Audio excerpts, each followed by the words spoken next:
Eggwanga Uganda waliwo embeera etuukawo n'owulya nga amaziga gakuva mu kiwanga. Banyabo ne bassebo akawungezi k'onnaku olwaleero we mundabira wano amazima mpulira nga seewulira bulungi olw'ebyo ebigenda maaso munda mu ggwanga lyange Uganda. Bw'oba nga gy'oli Munnayuganda ng'ofunye chance gw'omu abali ku mukuto gwa AKTV Media olunaku olwaleero kano akatambi kalaba okamaleyo mpaka we nnaakakomya. Naye mu lugendo lw'okumalayo akatambi kano njagadde osooke owanika emikono ogiteeke mu bbanga owajangire omutonzi omugambe ayi Katonda saasira eggwanga lyange Uganda. Omugambe ayi Katonda ebigenda maaso munda mu ggwanga lyange lya Uganda si birungi wadde n'akatono. Lwaki na wano sooka ne nkwatawo olumu ne ndyoka nkomawo kanzije. I will not stay in this hopeless world. I will not. You can continue to find me in my absence. I will not continue with this criminal record. Whether you stay, whether you want to listen or not. I will not stay. I will not stay.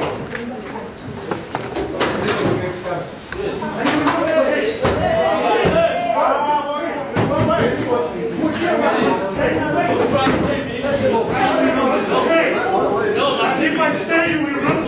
I will not allow it, Mr. Labuma. No way. No way. No way. We shall not allow this nonsense. It's not allowed. You have abused our country now. You have abused our country now. Stop it, you. Stop it. I will not allow you to continue abusing our country, abusing our constitution, abusing the laws. I will not allow you with your father wig.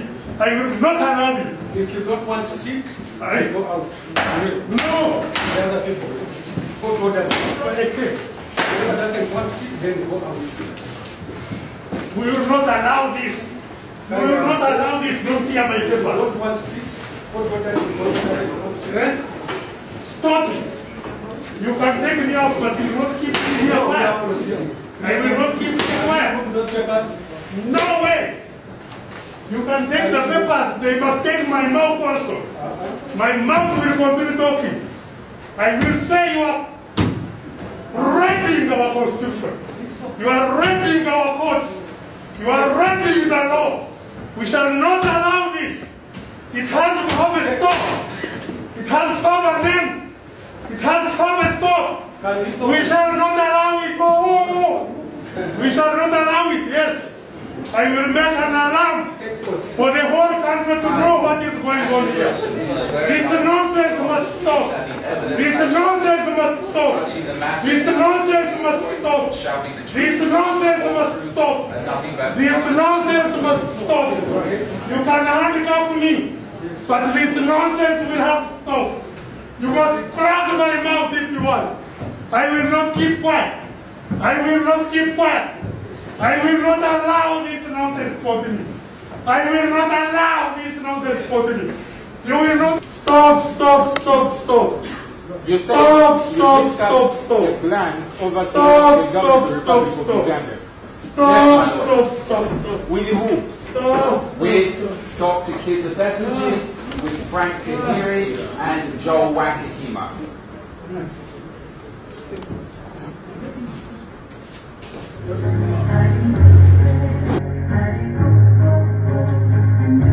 Eggwanga Uganda eri abo abeetaaga obwenkanya bufuuse buzibu ddala okuba nga bufunibwa naddala ate nga bagenze mu buddukiro oba eyo gye tulowooza nti gye balina okuba nga bafuna obwenkanya naddala nga bayise mu mbuga ez'amateeka.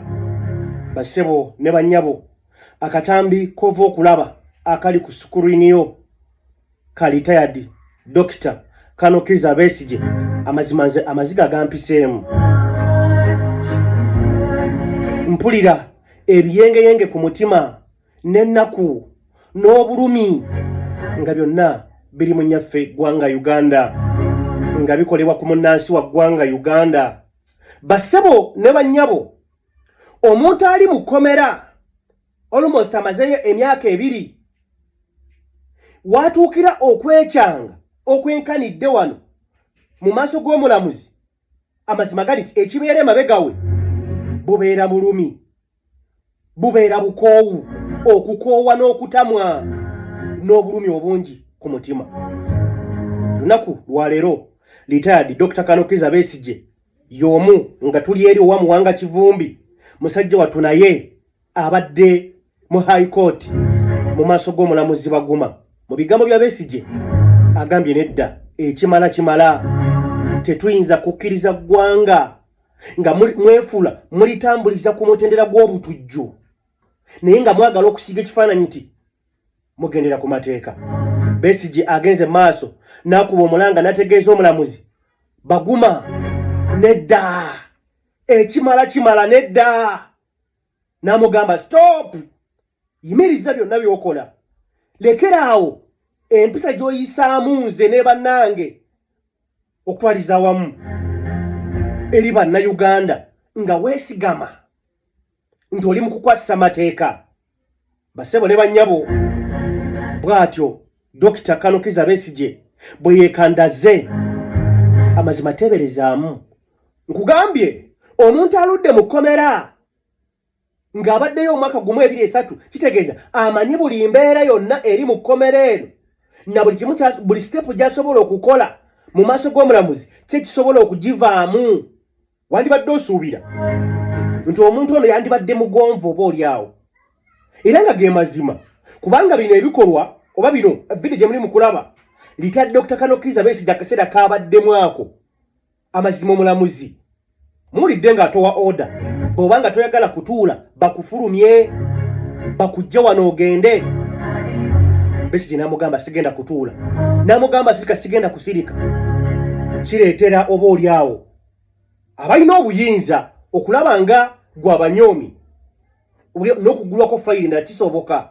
Dr. Kano Kizza Besigye bino byonna ng'abimanyi bulungi, agenze maaso n'okuba nga yeekandagga. Teeberezaamu obwo bubeera bulumi na bukyayi ng'embeera agikooye. Ggwanga lya Uganda erya ddala, era abeetaaga obwenkanya bongedde okweveera munda mu ggwanga lyaffe Uganda. Olunaku olwaleero bw'atyo Dr. Kano Kizza Besigye bw'alabise mu kkooti wali mu maaso g'omulamuzi Baguma, ono abadde aleeteddwa ne banne Hajji Obed Lutale n'omusirikale Ola ku musango ogw'obuvunaanibwa ogw'okulya mu nsi yaabwe olukwe. Embeera bwe tuweegenze maaso wano twetaaga nno obwawamu, wano twetaagawo unity, okwegatta. Buno obuvumu retired Dr. Kano Kizza Besigye bw'ayolesezza olunaku olwaleero, singa naawe gwe Munnayuganda ndaba ali wabweru osobola okubweyambisa, muyina okujjula okusitopinga bino ebigenda maaso munda mu ggwanga lyo. Ngambye mulina okubaako bye mujjulako, bwe kuba kwetamwa mubyetamu ennyo, bwe kuba kuvujjirira abalina ku nsimbi muzireete, muvujjirire temukoowa, bwe kuba kwetabamu mwetabeemu temukoowa. Ekimala muwanike emikono mu bbanga mugambe omutonzi ekimala ebigenda mu maaso munda mu ggwanga lyaffe Uganda si birungi wadde n'akatono. Embeera bwetyo bwebadde akawungezi k'olunaku olwaleero. Mu musango guno gwe gumu, bassebo ne bannyabo, waliwo fayire endala egguddwawo ku musirikale ono avunaanibwa ne Besigye, Kapiteeni Ola. Ono okusinziira ku muwabi wa gavumenti olunaku lwali ategeeza kooti nti ekitongole eky'amakomera kyavaayo ne kifuna information nti mu basibe abamu abali mu mukomera Luzira mulimu ayina satellite munda mu kkomera lye Luzira. Era wano oludda oluwaabi we lutegeereza kooti nti Captain Ola yakwatiddwa yasangiddwa lubona mu kkomera Luzira ng'alina essimu eya satellite. Wulira Captain Ola ddala essimu eya satellite yagijeewa? Omusajja gwe mutwalira ku mpingu mumuleetera ku mpingu ne mumulizayo ku mpingu. In fact n'abagenyi abagenda okubalabako tebasinkana abantu bano direct, bayitira ku masimu, otuula eno n'otuula eri ng'omusirikale ali awo. Kaakati gavumenti egamba nti Captain Ola mu wiiki egitukubye emabega yakwatibwa lubona mu kkomera Luzira ng'alina essimu eya satellite. Basebo ne bannyabo bw'owulira satellite kitegeeza nti essimu eno ne bw'ojjako intaneti wano munda mu ggwanga erya Uganda ye asigalako, era nti eno essimu asobola okubaako byafuna, asobola okubaako info gwakuŋŋaanya okuva mu mawanga ag'enjawulo, okuva ku tugayita amawanga tuziyite reliable sources ez'enjawulo okwetolla ensi yonna. Kakati gavumenti egamba nti Captain Ola yasangibwa n'essimu eya satellite mu kkomera Luzira. Wangi wano Yugi ggwanga lya Uganda embeera bwetyo bweri, era kikakasiddwa mu maaso g'omulamuzi Baguma ono Captain Ola ayongeddwako omusango gw'okukusa bo bye bayise ebyobulabe oba agasse ebimu ku ebyo mbu bye bali bateekateeka okuba nga bawamba gavumenti ya kuno. Omusango guguddwako ku Captain Ola ono avunaanibwa ne Dr. Kanokiza Besigye Haji Obedi Lutale ku musango gw'okulya mu nsi yaabwe olukwe. Basebo ne bannyabo muzikirize nsale eddiiro abali ku mukuto gwa AKTV Media mbebaza video mugimpeera ekigalo tugende mu musango gwa owekitiibwa Muwanga Kivumbi. Twasembye okulabikako wano nga tubategeeza nga bwaggiddwa Nateete n'atwalibwa e Butambala mu Chief Magistrate Court. Ero gy'abadde akawungezi k'olunaku lwaleero bingi ebibaddeyo njagadde tubitunuulire. Gwe ali nange ku mukuto gwa AKTV Media nyambako video soko jimpeera ekigalo. Mama Kevin eSwitzerland ogamba otya? Webale kubanga gy'oli munnange kasubire obulamu bulungi ne banno b'okuuma gw'omu ku bantu ababa balindiridde akaseera konna. Wanu aleese ki olunaku olwaleero? Webale nnyo webalege namwenna nga mugamba ffe tetuva ku wano Yugi. Akatambi k'ensoose akali ku screen yo abo bamu ku batuuze b'e Butambala nga bakandazze nga bagamba nedda ekimala mute Honorable Muwanga Kivumbi.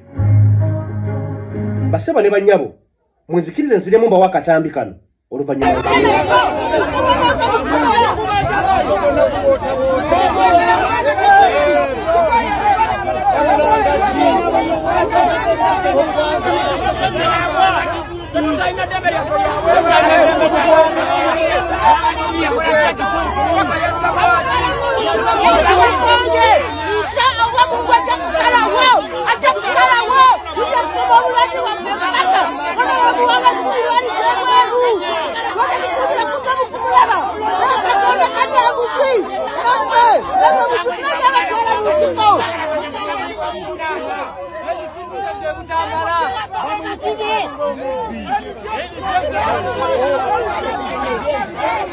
Unyisiza kwe kujja ate mu kooti wano ne tusaba ekisooka state nebanga ye muleese kitegeeza poliisi emwewakanye ku ssaawa 5 egambye kooti kaakati ate nti emulina. Ebyo byonna kooti bwe bitunuulira bitegeeza ki? Kitegeeza nti abadde akwatibwa embeera bwetyo bweri.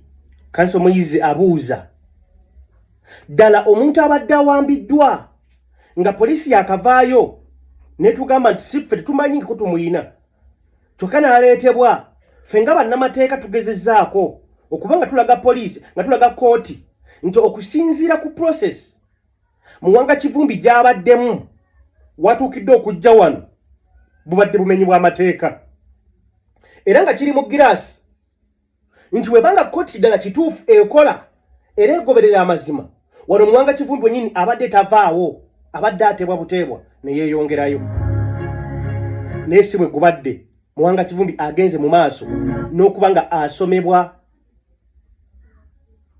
emisango era Muwanga Kivumbi bassebo ne bannyabo asindikiddwa kwa limanda gye tutamanyi kubanga omulamuzi tatugambye wa Muwanga Kivumbi gy'asindikiddwa wabula atugambye agende mu prison akomeyo ng'ennaku z'omwezi 11 omwezi ogw'omunaana. Nkutegeezezza nti ono tatugambye nti Muwanga Kivumbi musindise mu kkomera weeriti oba agende Kitalya oba agende Luzira oba agende Ekigo. Ategeezezza nti mukimanye mwe abantu be Muwanga Kivumbi gy'ali ali mu mikono mituufu akomewo wano ng'ennaku z'omwezi 11 omwezi ogw'omunaana. Mbadde njagala lwaki tusooke tufune omukulu ono kanzije kkomera erimenya amateeka abadde mu kifo ekitali gazetted ekitamanyiddwa mu mateeka takkirizibwa kulaba looya we musawo we wadde ow'oluganda lwe nga ssemateeka bw'agamba.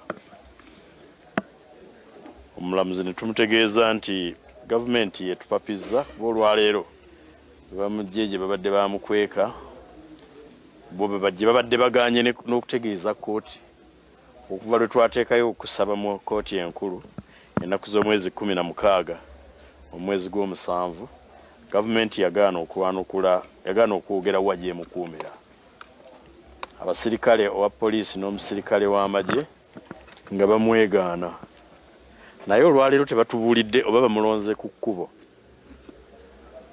okusobola okumuleeta wano nga tebatuwadde na budde kunoonya mpapula kuba babadde bamanyi nti tetujja kusobola kuzifuna naye tusobodde okuzifuna mu kaseera mpaawukaaga okuva e Butambala waabwe ne ku kibuga leader of the opposition omulamuzi ow'ekitiibwa n'olunaku olw'enkya talubawadde n'abaweera ddala obudde obuwera paka nga 11 omwezi gw'omunaana kwegaye kyatandika ng'okuwamba kakati kyekivuddemu rimande.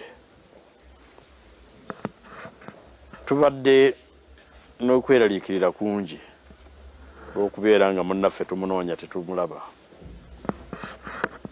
Olwaleero wadde waawo ng'omulamuzi tatubuulidde komera mwamurimandinze mwamutwatutte kwa limanda naye waakiri tumanyi ow'okubuuza Dr. Johnson Byabashaija kuba yakulira amakomera gonna mu Uganda eyali afudde bw'alemala naye kyamukisa mubi nti kati tuteekeddwa mu mbeera ejaguza n'okumanya munnaffe gye bamusibidde naye nga sitiru musibe kubanga tubadde tumanyi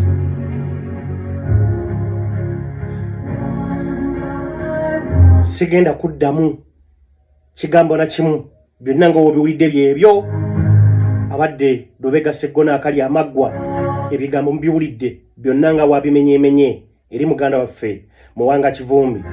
Kakati ekifaananyi ky'oli mu kulaba ku screen yo njagadde tukitapute abatambudde nange ku makya n'abategeezezzaako ku muntu omu oba ku nswera si muntu nswera ku nswera zaffe ez'okusengeza esigika ezayogeddeko ne Muwanga Kivumbi ku poliisi y'e Nateete nga yakatuusibwa yategeezezza embeera gy'alimu oba gy'abaddemu yali nzibu ddala. Bw'olaba ekifaananyi ekiri ku screen olaba masiki osooka ne weebuuza Muwanga Kivumbi gy'abadde abadde ayinamu olwasi olugula masiki. Ekyokubiri Muwanga Kivumbi ono awereddwayo omwaganya okugenda ku dduuka agule masiki ajambale. Tutambule mpola mpola tongere okutegeera ensonga. Bwe wetegereza ekifaananyi kino olaba ddala masiki emwambaziddwa nene ebisse almost emba zino emimwa ennyindo n'ebitundu ebyala nga bw'okiraba ekifaananyi ekyo. Wano ekibuuzo we kiri, Muwanga Kivumbi abadde alinamu ssente zigenda zigule masiki? Ekyokubiri, Muwanga Kivumbi ono awereddwayo kumwaganya abasirikale ne bamuta n'agenda n'agula masiki? Kiri mu giraasi nti masiki emuweereddwa. Abakulu bano oba agyagala oba tagyagala abadde alina okuba ng'agyambala. Kati nno wano bassebo ne bannyabo wenjagadde mbategeereze Muwanga Kivumbi lwaki ayambaziddwa masiki eno?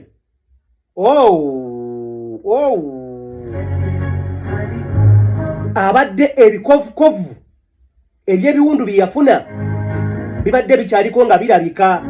Mujjukire nabategeezezzaako amakya gonna ku lwaleero nti amagye galina obaolya treatment ey'enjawulomuko ku yange nze waliwo gye nsobola okufuna oba ggwe Mama Kevin n'abasigadde abali ku AKTV Media gy'osobola okufuna singa oba ofunye bwa. Nti kyangu nnyo okutereka nnaku 3 nnaku 4 nnaku 5 kale ennaku 7 ebiwundu by'obadde olina bikuvaako. Kati Muwanga Kivumbi abadde amaze almost ennaku 19 20 nga okuva lwe yabuzibwawo. Njagala mbategeeze eyo masiki gy'olaba ku feesi ya Muwanga Kivumbi tagitaddeeko nti ayagala.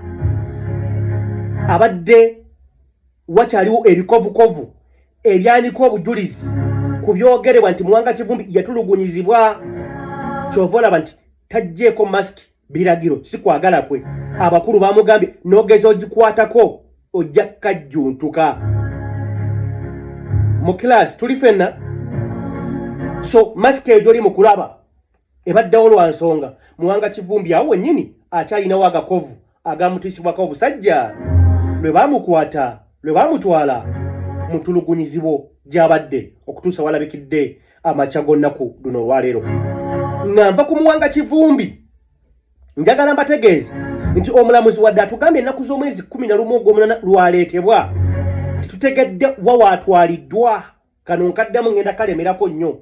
Omulamuzi tatubuulidde nti Muwanga Kivumbi asindikiddwa mu kkomera weeriti nedda, wabula ategeezezza nti mubeere bagumu gy'atwaliddwa agenda kubeera safe, ali mikono gya byakwerinda egibadde gimaze ebbanga eddene nga gimwewakana nga giwakana. Yogera ku magye poliisi UPDF ebadde yakavayo amakya g'onnaku olwaleero nga kkooti egenda maaso wali high court ng'egenda maaso mubadde bannamateeka b'ekibiina ki NUP.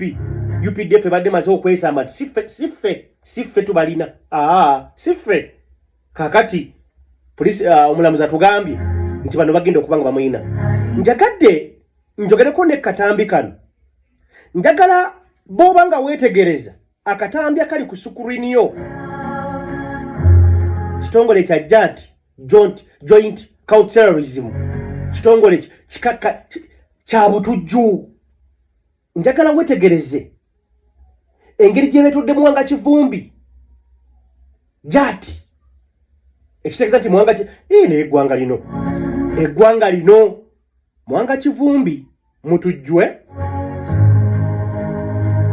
Abaana bano enkola yaabwe mugimanyi, mubajjukira nga bakola ebintu openly mu kamera ekawempe mu by-election ya Nalukoola myerera mu kifo kya Seggirinya. Mubijjukira kati teeberezaamu eyo gye babeera awatali kamera awatali agamba. Fumiitirizaamu Muwanga Kivumbi akaseera ke yayiseemu oba ke yasisinkana mu bbanga ly'amaze nakati, kubanga era nga we nkutegeezezza tetumanyiwa waatwaliddwa. Tebatugambye oba agenze Luzira oba agenze Kigo oba agenze Wanedda. Omulanzi atugambye mugende mukomeyo nga 11 ensonga zammwe tujja kuba nga tuzitunulamu. Eyo y'embeera egenda maaso mu ggwanga lya Uganda, mu ggwanga lyange Uganda, oba oli awo maama wange Uganda, maama we Uganda. bweti embeera bwetambudde sebo oba nnyabo. Kakati nono jagadde nkwatewo lumu muzikirize nkwatewo then nkomewo ate tusoke twogeremu ku bigambo twolekere era ekitongole ekya poliisi gavumenti ya ggwanga lya Uganda njagala nsize no bategeeze olunaku oluyise olw'ejjo nannyini kampani baasi eyatugumbula abaana ba King David yasimbiddwa mu mbuga yasimbiddwa mu maaso g'omulamuzi n'avunaanibwa kanzije. So that is the director of the Liberty Bus, the bus which got an accident in Jakwatit, claiming the lives of the children of King David Junior School. So the director is being brought to court. This is in Kapyorwa, and that is the director of the company of the Liberty Bus, which was involved in an accident, and he has been brought to court.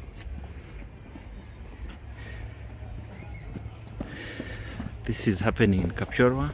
So that is the director of the Liberty Bus, the bus which got an accident in Jakwatit. Wanono simanyi oba endowooza yange ey'ekibogwe obanga entegera yange n'endaba yange ey'ebintu nga yennafu ennyo.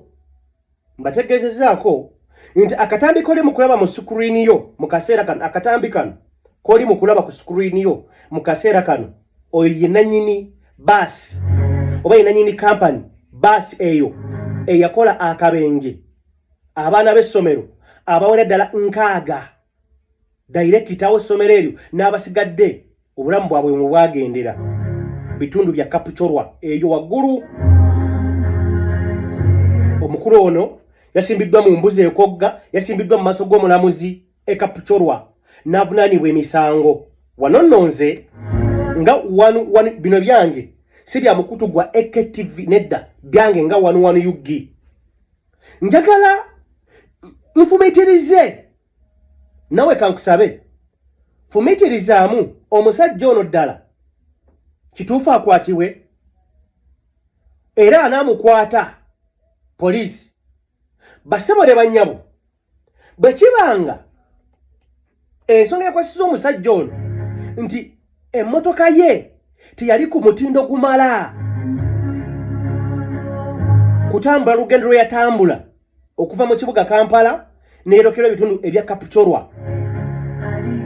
Wano n'ebibuuzo we bijjira. Omukulu ono yali avuga baasi eno asa nejja nti nedda. Baasi eno okuva mu kibuga Kampala okutuuka e Kapchorwa yayita wa? Wangi? Yayita Kenya. Yabuuka okuva mu kibuga Kampala negendera mu bbanga neyingira Kenya nekomawo mu kibuga mu ggwanga Uganda, oba yayita ku nguudo za ggwanga lya Uganda?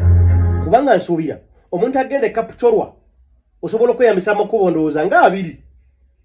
Either noyita ku kkubo erya Bombo Road oba noyita ku Jinja Road. Aga makubo gombi 2 osobola okutuuka ddala nga tonasiba dayirekita wa baasi. Sooka weebuuze ebitongole ebikuumaddembe ebibeera ku makubo, njogera ku kitongole ekya poliisi kubanga n'amagye, kubanga bwewegendereza banyama ne basse bali munda mu ggwanga erya Uganda, buli woosanga ekiggwa kya poliisi, ekiggwa ekya traffic, wabawo omusirikale owa traffic amanyiddwa, wabawo ayina emmundu sinnakindi n'ennaku ezimu wabawo ali mu kyambalo eky'amagye gwe twakazaako ab'amagye ye. Kati tubuuza baasi eno yayitawa okuva mu kibuga Kampala egende e Kapchorwa okujja ku gavumenti nga mwekangabiriza n'okwagala okuzanyira bannayuganda ku mutwe? Twagala tulabe mutwetere obutambi kamu ku kamu nga mutugamba ono omusirikale mu lunaku olwo ye yali ku Jinja Road, mu bitala bya Jinja Road. Ku lunaku luno ono omusirikale ye yali wali wansi wa poliisi ya Jinja Road, kubanga nabo bawo abasirikale traffic ebaawo.